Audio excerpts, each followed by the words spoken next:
जातकों के लिए, खासकर धनु राशि के लिए ये काफी दूरगामी और बहुत बेहतर प्रभाव या लाभ की स्थितियां पैदा करने वाला है, क्योंकि आपके पंचम भाव में यह गोचर करेगा।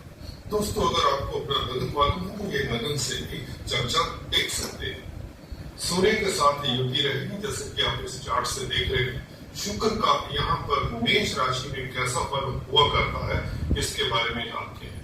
क्योंकि मंगल की राशि है और शुक्र, हालांकि मंगल के मित्र नहीं होते, परंतु इतना जरूर कहूंगा, यहाँ पर उच्च के सूर्य के साथ शुक्र का जब मेल होगा तो निश्चित तौर से सूर्य आपके भाग्य स्थान के मालिक उच्चस्थ राशि में है, शुक्र लाभ स्थान के मालिक है, तो शुक्र सूर्य से प्रभावित होंगे। सूर्य यहाँ पर स्थान बली भी होते हैं, तो शुक्र का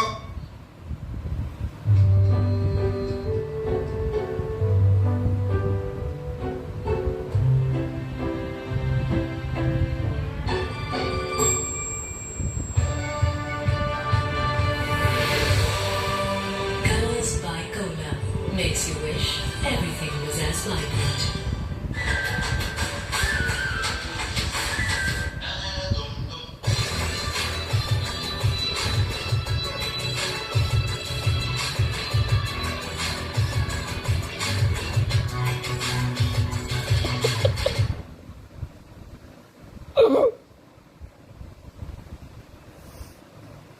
कौन सा पहलू यहाँ पर शुभ फल दे पाएगा और कहां से आपको सतर्क रहना है, क्योंकि शुक्र और सूर्य के ऊपर शनि की तृतीय दृष्टि में रही। तो गौर करते हैं पहले वह सुखद एहसास, वह बेहतरीन फल कौन से क्षेत्रों से आपको मिल सकता है, उसकी बात करते हैं। तत्पश्चात हम बात करेंगे कौन सा एक पहलू है जो आपको खास सतर्क रहना। अंत तक वीडियो देखेंगे तो आपको समझ आएगा, खासकर अगर आप एस्ट्रोलॉजी सीख रहे हैं और बहुत जल्द एस्ट्रोलॉजर बनना चाहते हैं तो मेरी हर वीडियो को देखा करें। भले धनु राशि आपकी है, दूसरी राशियों की भी देखा करें, तो आप एस्ट्रोलॉजी 4-6 महीने में सीख सकते हैं, क्योंकि इसमें हर वीडियो में मैं गहन सूत्र बताने की अब चेष्टा कर रहा हूँ आपको। तो दोस्तों, शुक्र है क्या, पहले ये समझ लेना चाहिए। और 5वां भाव क्या कहता है, इसे हम लक्ष्मी स्थान कहते हैं। त्रिकोण स्थान है, आपके पूर्व पुण्यों का भाव है और इस भाव से संतान का विचार किया जाता है, स्पेकुलेशन का विचार किया जाता है, विद्या बुद्धि का भाव यही है और राजनीति का भी कहीं ना कहीं यही भाव है। तो यहाँ पर दो शुभ ग्रह है। शुक्र तो शुभ है ही, क्योंकि 11वें भाव के मालिक है और सन तो कमाल कर रहे हैं आपकी कुंडली के लिए, सन तो बहुत अच्छी स्थिति में। तो जानते हैं फलादेश को।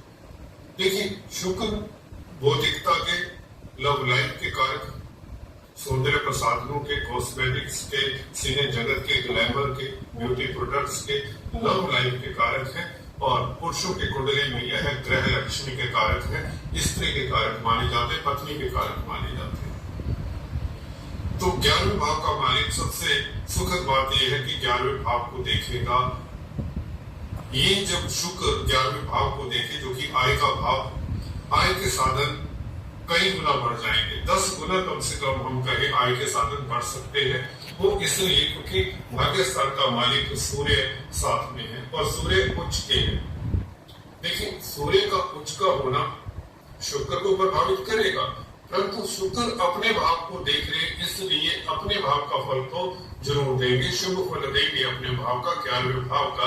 इसमें कोई अतिशुक्ति किसी को नहीं होनी चाहिए। 11वें भाव का और 9वें भाव का सीधा प्रभाव जब भी 11वें भाव के ऊपर हो, कोई भी राशि से हो, कोई भी यहाँ पर स्थिति हो, तो वह आय के साधन को बढ़ाता है और आपकी कोई इच्छा पूर्ति के योग बनाता है। ये बहुत इंपॉर्टेंट योग हुआ करता है। जब भी भाग्य स्थान का मालिक 11वें भाव में बैठे या 11वें भाव को देखे, तो आप भाग्यशाली रहते हैं अपनी इच्छा पूर्ति को लेकर, आपकी आय को लेकर आप भाग्यशाली रहते हैं, आपकी आय में वृद्धि होने के योग बनते हैं और एवं मित्र मंडली आपका साथ देती है। कोई बड़ा व्यक्ति आपका रुका हुआ कार्य, आपका हाथ पकड़कर आपका कार्य संपन्न करवा सकता है इस अवधि में। इवन अथॉरिटी में जो लोग हैं, सरकारी तंत्र में जो कामकाज करते हैं उनके लिए बहुत अच्छा समय है। शासन सत्ता से जुड़े हुए, क्योंकि सूर्य शासन के राजनीति के कारक हैं, राज सत्ता के राज दरबार के कारक हैं, तो शासन सत्ता से जुड़े हुए लोग या केवल राजनीति से जुड़े हुए लोगों के लिए लाभदायक स्थितियां हो जाती है, क्योंकि लाभ स्थान का मालिक शुक्र 25 तारीख से कल से सूर्य के साथ युति बनाए हैं। तो शुक्र और सूर्य का संबंध निश्चित तौर से धन के लिए, भाग्य को प्रवाह चढ़ाने के लिए, किस्मत के कारण आपके कोई आधे अधूरे कार्य जो अटके हुए वे पूर्ण होने की संभावनाएं हैं, अपॉर्चुनिटीज मिलेंगी। थोड़ा सा आपको एफर्ट ही करना है या उस अपॉर्चुनिटी को, उस अवसर को पहचान कर आगे बढ़ जाना। आपके रास्ते में कोई दिक्कत नहीं आने वाली। जहां तक बात है धन के की बात है, जहां तक तो बात है आय के साधनों की, यह बढ़ेगा ही। तो कुल मिलाकर यह योग। बात करते पारिवारिक रिश्तों की। देखिए शुक्र पंचम भाव में, पंचम भाव संतान का है। संतान के भाव में भाग्य स्थान का मालिक सूर्य 13 तारीख तक तो रहेगा ही। तो संतान को लेकर आप निश्चिंत रहेंगे, बल्कि संतान आपका नाम रोशन करेगी, ये बात तय है। सरकारी क्षेत्रों से आपको लाभ होगा, ये बात भी तय है। और आपका स्वास्थ्य उत्तम रहेगा, खासकर जिनके पेट में, उदर में विकार है, वह विकार दूर होगा। आपका जो स्टमक है, पेट है, वह दुरुस्त रहेगा इस अवधि में। और अगर आप छात्र हैं तो प्रतिस्पर्धाओं में आप उत्तीर्ण हो सकते हैं, क्योंकि भाग्य आपको साथ देगा। छात्रों के लिए किस्मत भरा समय रहेगा। अगर आप हायर एजुकेशन लेना चाहते हैं, कोई पीजी कोर्स करना चाहते हैं, कोई एग्जाम देना चाहते हैं सिविल सर्विसेज का, यूजीसी इत्यादि का, तो इस अवधि में ट्राई करें। आपकी मनोकामना पूर्ण होती है। किसी अच्छे इंस्टीट्यूट में एडमिशन चाहते हैं, वह भी हो जाया करती है।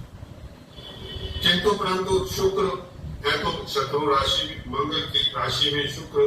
देखिए शुक्र और मंगल की मैत्री नहीं होती, तो यहाँ पर कहाँ से आपको सतर्क रहना है, इसके बारे में भी अगर चर्चा ना करें तो वो दिक्कत वाली बात हो जाएगी।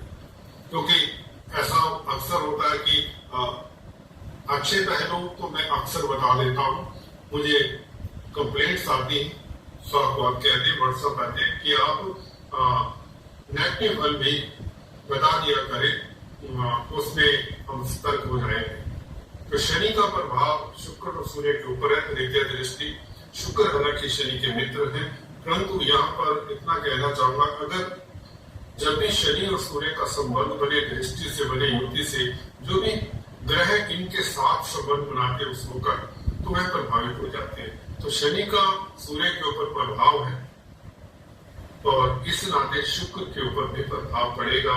जो ऐसा कहे कि शुक्र यहाँ पर 11वें भाव के मालिक है, तो लाभ के स्थान में इसकी दृष्टि है, तो लाभ तो होगा, परंतु शुक्र कारका किसके हैं, यहाँ पर कहीं ना कहीं आपको सतर्क रहना। शुक्र प्यार मोहब्बत रोमांस के कारक है, तो रोमांस में तो अचानक से आपको कुछ ऐसा घटनाक्रम होगा कि उसमें बहुत ज्यादा आप इमोशनल हो जाएंगे, कमिटमेंट कर देंगे, और कोई जन्म जन्म का जैसे साथी मिल जाता है, इस तरह की भावनाएं, इस तरह की स्थितियां भी होंगी। परंतु कुछ जातकों के लिए जिनका शुक्र कमजोर है, उनके लव रोमांस में यदा तदा दिक्कत भी आ सकती है। ठीक है, तो वापस सतर्क रहिए, अपनी स्पीच के ऊपर नियंत्रण रखें, बौद्धिक बल का साथ न छोड़े, बुद्धि का यूज करें। और शुक्र पत्नी के भी कारक है, तो इस अवधि में पत्नी को तनाव ना हो, इसका ख्याल रखें। और इसके लिए क्या करना है, आपको गाय को चारा खिलाएं। आज शुक्रवार है, तो आज ही के दिन जरूर गाय को चारा खिलाएं, गाय को गुड़ खिलाएं, रोटी खिलाएं, कुछ भी आप खिला सकते हैं। ये करने से शुक्र का दोष सूर्य के साथ होने से या शनि से दृष्ट होने के कारण, सूर्य खासकर शनि से दृष्ट हो तो शुक्र प्रभावित होते हैं। तो ये उपाय करने से आपका शुक्र बलवान होगा, आय के साधन तो इंटैक्ट रहेंगे, पैसा अटका हुआ मिलेगा, और लव लाइफ में भी महत्वपूर्ण परिवर्तन किया होगा। कोई अजनबी आपकी जिंदगी में प्रवेश कर सकता है, लव रोमांस के लिए स्थितियां फिर बेहतर रहेंगी। अगर फिर भी आपको डाउट लगता है तो नीले फूल, ब्लू फ्लावर किसी गंदे नाले में बहा दे अगर आप विवाहित हैं। अगर आप किसी तरह के प्रेम प्रसंगों में इन्वॉल्व हैं तो भी नीले फूल आप किसी गंदे नाले में बहा सकते हैं। दोस्तों, अजमाया हुआ ये उपाय आपके रिश्ते मधुर होंगे, चाहे लव लाइफ की बात है, चाहे आपके दाम्पत्य जीवन की बात है। दाम्पत्य जीवन में कड़वाहट दूर होगी। ये उपाय करके देखें और मुझे बताएं आपकी जिंदगी में कितना सुखद परिवर्तन है। आज इतना